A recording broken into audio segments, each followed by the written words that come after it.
안녕하세요. 저는 올해 30이 된 남자입니다. 이런 고민을 어디에다가 덜어놓을지 몰라서 벙어리처럼 끙끙 앓고 지낸 지 반년째입니다. 조심스럽게 사연을 써서 보내니 현실적인 조언을 부탁드립니다. 저는 어릴 적에 어머니를 잃었습니다. 사고로 떠나보낸 후 아버지께서 저를 혼자 키우셨습니다. 아버지는 직업 특성상 지방 전국 각지를 돌아다니며 현장 일을 하시며 저를 키우기 위해서 애써주셨죠. 저는 혼자 살 수 없으니 고모네 삼촌네 등을 전전하며 학창 시절을 보냈습니다. 그렇다 보니 어느 한 곳에 오래 머물러 있지 못해서 친구들을 사귀는 것이 무척이나 힘들더라고요. 남들이 동창 모임이나 동네 친구와 약속을 잡고 만나는 모습을 보면 한없이 부러워지고는 했습니다.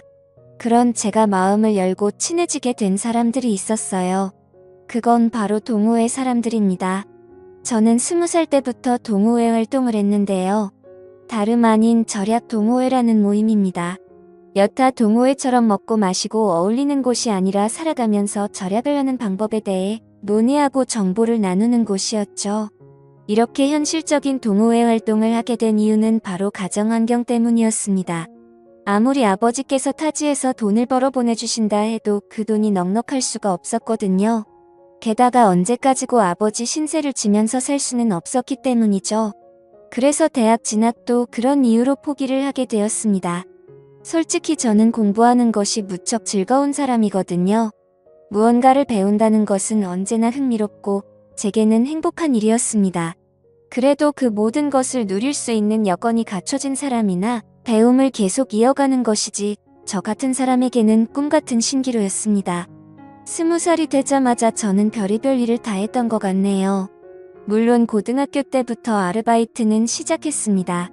학생일 때에는 법적인 사항 때문에 일할 수 있는 종류의 제약이 적어서 큰 돈을 벌지 못했어요. 그런데 성인이 되자마자 제가 지원할 수 있는 일들이 무척 많아서 신이 났습니다. 노가다부터 식당일 그리고 택배 상하차까지 안 해본 일이 없는 것 같네요. 그렇게 다양한 일을 하던 중 이렇게 여러 가지 일을 이것저것 하다가는 전문적인 노하우를 쌓는 게 어려울 것 같다는 생각에 좀 더 세분화된 일을 해보기로 마음먹었습니다. 그렇게 제가 집중해서 일을 하게 된 것이 바로 요식업이었죠. 일을 시작한 초기에는 간단한 주방 보조도 했는데 아침 일찍부터 재료를 다듬고 점심 저녁에는 배달을 하며 식당에서 일을 하기 시작했습니다. 이후 주방에 있는 시간을 점차 늘리게 되었습니다. 그러면서 점점 정식 주방 보조로 승격하게 되었죠. 바쁘게 일을 하던 중에도 동호회 활동을 게을리하지 않았습니다. 그러던 어느 날 동호회에 새로운 여자 회원이 들어오게 되었죠. 상냥한 말투와 부드러운 인상 그리고 웃을 때 눈이 초승달처럼 변하는 모습에 확 끌리게 되었습니다. 게다가 입술 위에 있는 점이 돌아가신 어머니와 똑같은 곳에 위치해 있어서 더욱 시선을 빼앗기게 되었죠. 그녀가 동호회에 들어오게 된 계기는 저와 비슷했습니다. 최근에 아버지께서 돌아가셔서 집안이 힘들어져 조금이라도 절약하고 살기 위해서였습니다. 전 어릴 적부터 뼈저리게 느껴온 그 기분을 그녀와 나눌 수 있다는 사실에 더욱 설렜어요. 그렇게 우리는 천천히 물들듯 가까워져 갔습니다.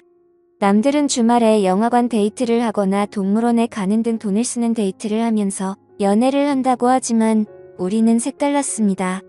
둘이 같이 단기 알바에 지원해서 행사 판촉을 한다거나 결혼식장 웨딩홀 서빙 아르바이트를 하면서 시간을 함께 보냈습니다. 식사 시간에 밥을 먹으며 오늘 하루도 뿌듯하게 돈을 벌었다며 서로를 북돋아주고 행복한 나날들을 보낼 수 있었습니다. 나처럼 마음이 잘 맞는 여자를 만났다는 사실이 무척 기뻤습니다. 행복한 우리와 달리 그녀의 어머니 즉 예비 장모님은 그리 기뻐하시지 않았습니다. 처음부터 대놓고 저를 마음에 들지 않아 하셨습니다. 엄마 없이 자란 사람은 정이 없다는 둥 아버지의 직업이 마음에 안 든다는 둥 여러 점을 꼬집으며 저를 싫어하셨습니다. 그래도 그녀와 저는 꿋꿋이 정을 이어나갔습니다. 결국 자식 이기는 부모 없다는 말처럼 결국 예비 장모님은 두 손 두 발 드시게 되었죠. 마지못해 저를 받아주긴 했다만 사사건건 시비를 거시는 게 느껴졌습니다. 집에서 가구를 옮겨야 하는데 허리가 아프다는 말에 불이 나게 달려갔더니 온 집안의 가구 위치를 바꾸게 하셨고 쉬는 날 굳이 불러내셔서 이불 빨래를 시키기도 하시더라고요. 아끼고 사느라 차를 장만하지 않았는데 누구네 서희는 차도 있고 어딜 태워다 주기도 하는데 우리 서희는 그깟 차도 없다고 매일같이 노래를 부르셨습니다. 참다가 마지못해 중고차로 경차를 장만했더니 그것마저도 싸구려 조그만한 차를 샀다고 흉을 보시더라고요. 이런 경차로 우리 딸 데리고 다니다가 사고 나면 바로 큰일 나겠다며 투덜거리셨습니다. 그런 예비 장모님의 모습에 집사람은 그만 좀 하라고 말렸지만 그것도 그때뿐이었죠. 어김없이 매번 저를 만날 때마다 꼬투리 잡을 곳은 없나 살피셨습니다. 솔직히 그렇게 구박을 들을 때마다 이 결혼을 꼭 해야 하나 갈등이 되었습니다.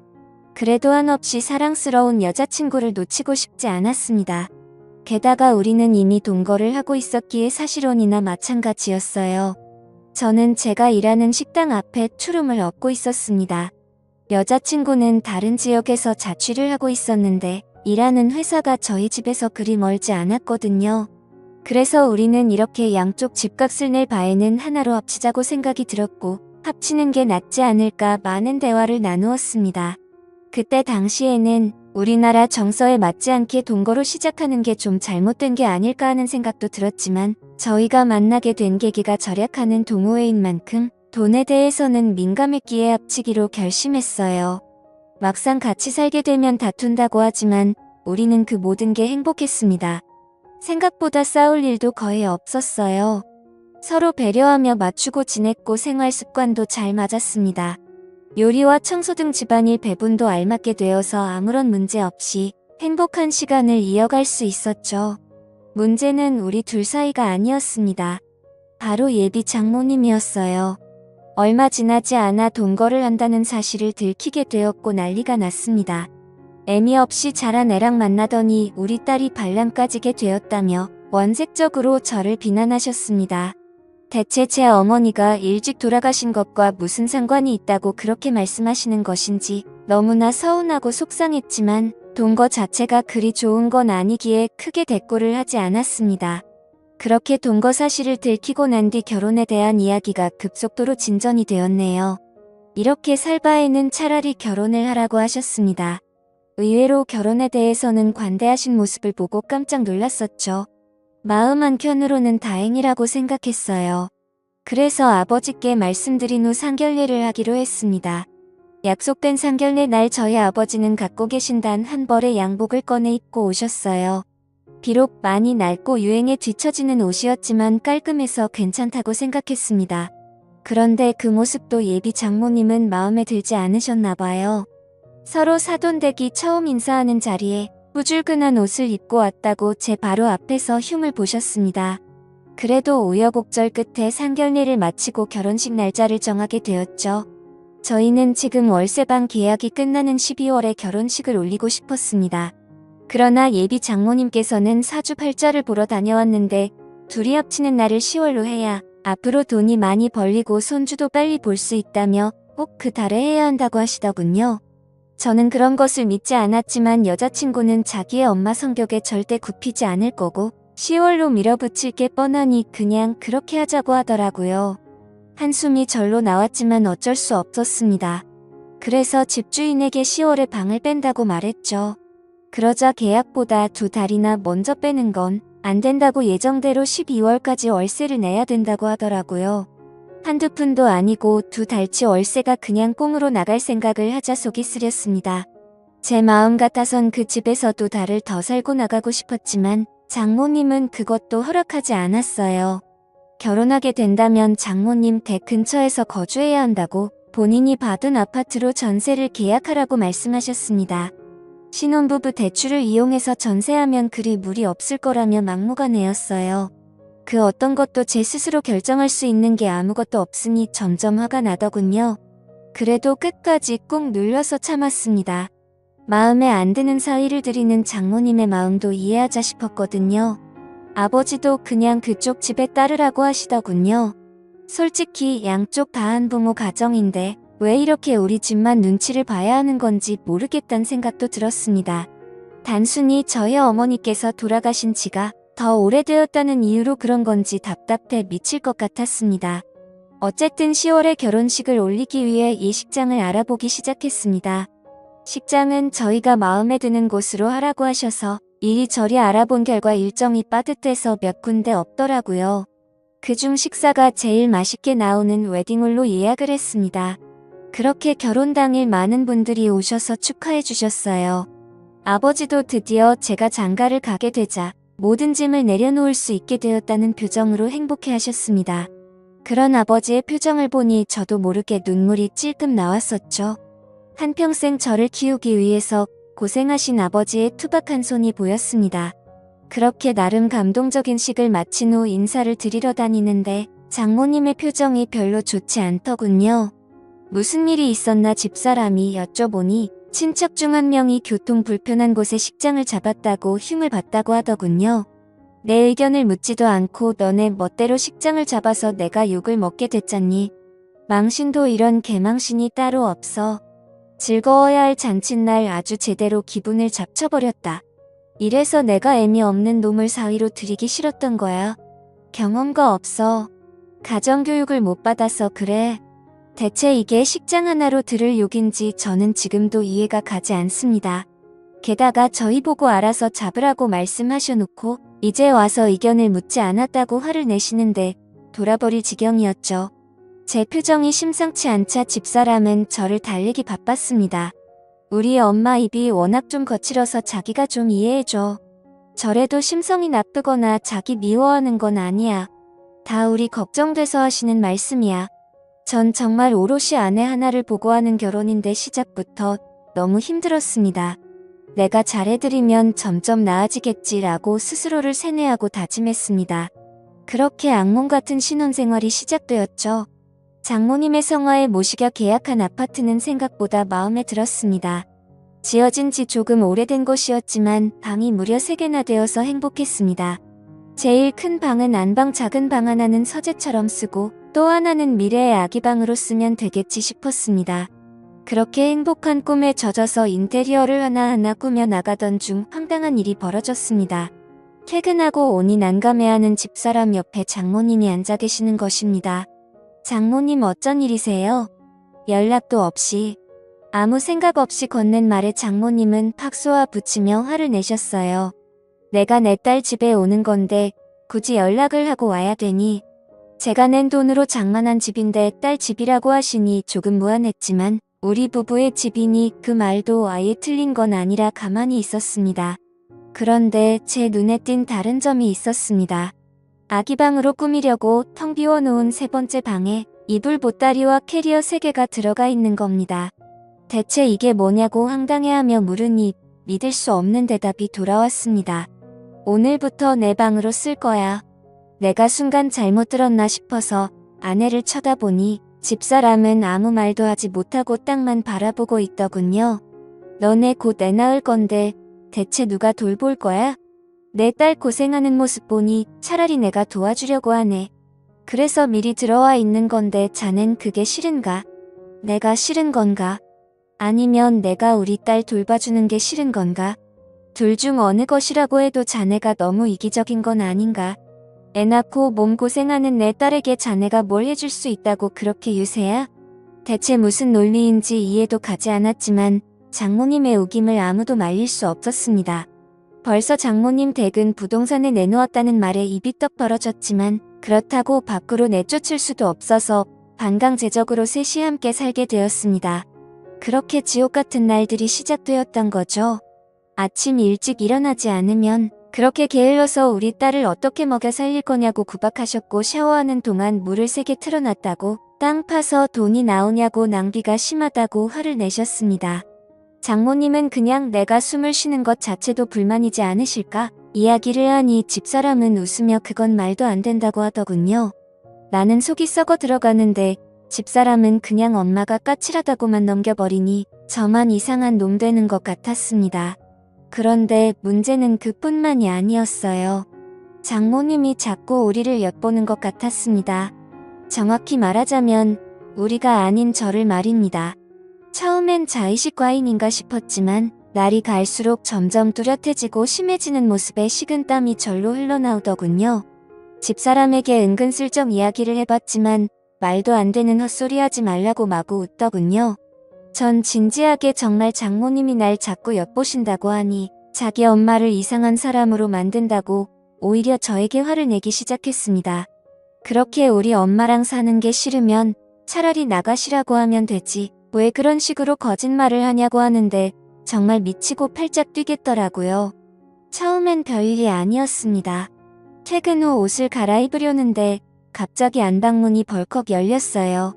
화들짝 놀라서 몸을 가린가리니 장모님이 대수롭지 않은 듯 빨래 갖다 놓으러 들어왔다고 하셨죠. 볼 것도 없는데 뭘 가리냐고 하셔서 멋쩍게 넘겼지만 그날 이후로 매일 같이 제가 옷을 갈아입는 그 시간에 빨래를 갖다 놓으러 들어오셨습니다. 하루는 제가 문을 잠궜더니 미친 듯이 문을 두드려서 이러다 부서지겠다 싶어 황급히 열고는 했습니다.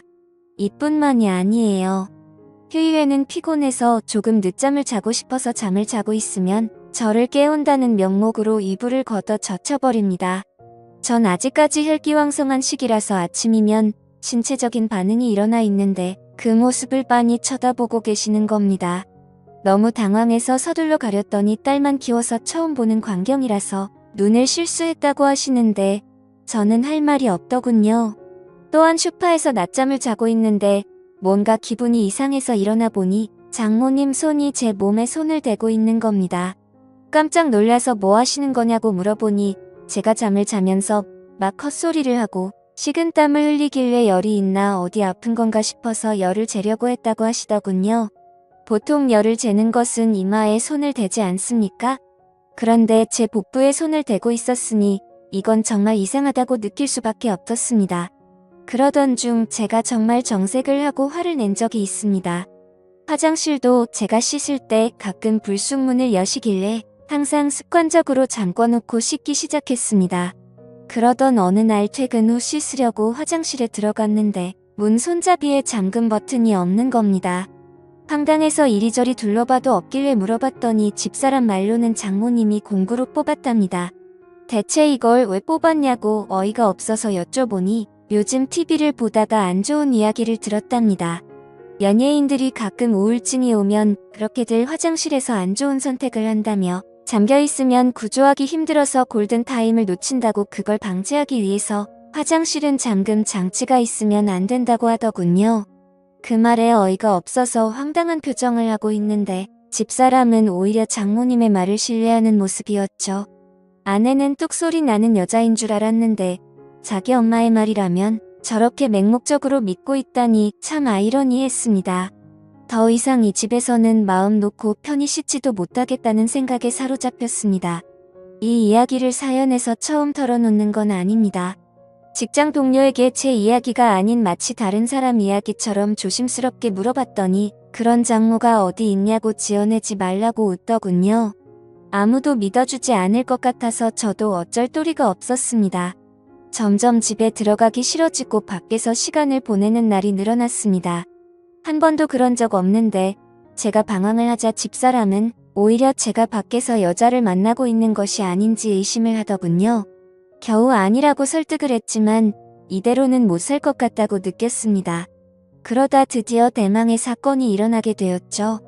장모님과 함께 살고 있어도 아직 우리는 신혼이기에 조심스럽게 달달한 시간을 가지고 있었습니다. 그날도 조용히 시간을 보낸 후 숨을 돌리고 있었습니다. 집사람이 먼저 화장실에 씻으러 갔고 저는 침대에 누워 있었죠. 그런데 갑자기 찰칵 소리가 들리는 겁니다. 화들짝 놀라서 일어났는데 황급히 자신의 방으로 들어가는 장모님의 모습을 보았습니다.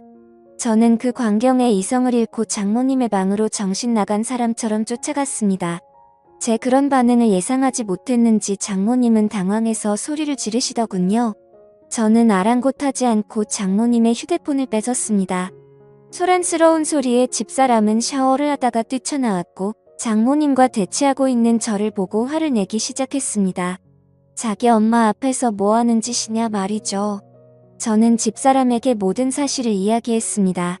내 말이 믿겨지지 않으면 지금 바로 장모님 휴대폰 속 사진첩을 열어보자고 했습니다. 비밀번호로 잠겨 있어서 확인할 수 없으니 지금 눈앞에서 비밀번호를 부르라고 했죠. 집사람도 처음엔 믿지 않았지만 제가 이토록 화를 내는 건 처음 보았기에 그렇게 하자고 장모님을 설득했습니다. 그런데 장모님은 입을 꼭 다물고 이야기를 하지 않으셨습니다. 자신은 억울할 뿐만 아니라 핸드폰을 보여줄 의무가 없다며 우기는 장모님의 모습에 집사람은 제발 알려달라고 애원했습니다. 안 그러면 평생 엄마를 안 볼 거라고 화를 내는 집사람의 모습에 장모님은 할 수 없이 비밀번호를 말했습니다. 핸드폰을 열자마자 사진첩에 등장한 사진은 제 예상대로였습니다. 장모님의 휴대폰 사진첩 속 사진에는 방금 전까지 누워있는 제가 적나라하게 찍혀 있었죠. 대체 이런 걸 왜 찍었냐고 오열하며 묻는 집사람에게 장모님은 말도 안 되는 변명을 또 하기 시작했습니다. 아니 무당이 말하길 부부가 사랑을 나눈 직후 신랑을 사진으로 찍으면 아들을 갖는다고 하더라고. 난 무당이 시킨 대로 한 것뿐이야. 이번 일은 집사람도 장모님의 편을 들지 않았죠. 차마 모녀 관계를 끊을 수 없으니 그냥 이 집을 나가달라고 이야기했습니다. 그날 이후 우리 셋의 관계는 싸늘해졌습니다. 집사람은 장모님을 소탁보듯 무시하고 지냈고 장모님은 자신과 딸 사이를 멀어지게 했다며 오히려 저를 원망했습니다. 또한 자신의 집은 이미 팔렸으니 지낼 곳을 마련해주지 않으면 안 나갈 거라고 우기는 장모님 때문에 저는 또다시 돈을 들여서 집을 구해드려야 할 판입니다. 앞으로 저는 이런 장모를 모시고 집사람과 평탄하게 살아갈 수 있을까요? 그렇다고 저 하나 때문에 하나뿐인 모녀 관계를 끊으라고 할 수도 없어서 대체 어떻게 해야 할지 모르겠습니다. 좋은 의견 댓글로 남겨주시면 감사하겠습니다. 긴 사연 들어주셔서 감사합니다.